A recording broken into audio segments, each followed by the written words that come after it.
आपण माने भाबुथिबे मौसा कौन पढ़ुछंती निज पंचायत रे नवीन बाबू कौन कौन विकास करिछंती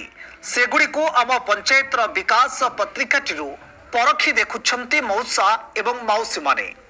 आज मार्साखाई ब्लॉक रो अंतई पंचायत एवं बेरुहा पंचायत रे पंचायत स्तरीय सचेतनता शिविर अनुष्ठित हो जाइछि। ए सचेतनता शिविर रे मार्साखाई ब्लॉक अध्यक्षा मधुस्मिता सामल 24 नंबर जोन रो जिला परिषद प्रताप कुमार मल्लिक सरपंच अंतई पंचायत रा संजय कुमार सेठी कृषक मारकर नेता प्रफुल्ल चंद्र दास एवं बिजु जनता दल रो पुरुखा नेता माने मंच रे उपस्थित रही ओडिसा रे कोन कोन विकास होईछि ए शिविर रे उपस्थित थिबा महिला और पुरुष मानक बुझाइथिले।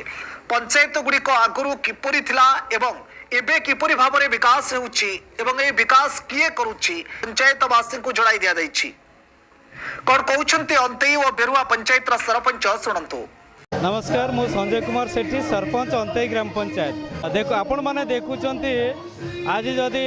माननीय मुख्यमंत्री एक नंबर होइथांती एया होउछि तार प्रतिफलन देखुथिबे। प्रत्येक ग्रामांचल सहर को आपण देखिबे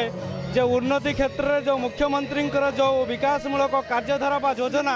आज साधारण जनता पाखे जो पहुँची आपन देखिए पंचायत देखिए आज जो कार्यक्रम होची आम ओडिशा नवीन ओडिशा माध्यम जो योजना को साधारण लोकों पाखे जो पहुँची ता आज सचेतनता माध्यम साधारण जनता को जन दि जाऊँगी जे आम प्रिय मुख्यमंत्री माननीय नवीन पट्टनायक से किभली लोक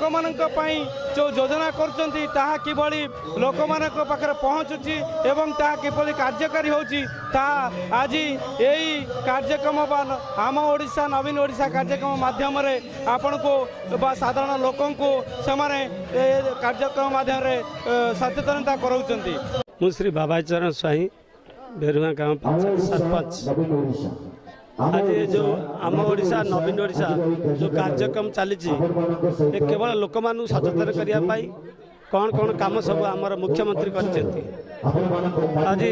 महिला मान सशक्तिकरण कर पंचायत राज विभाग जो आमर 5T स्कूल एवं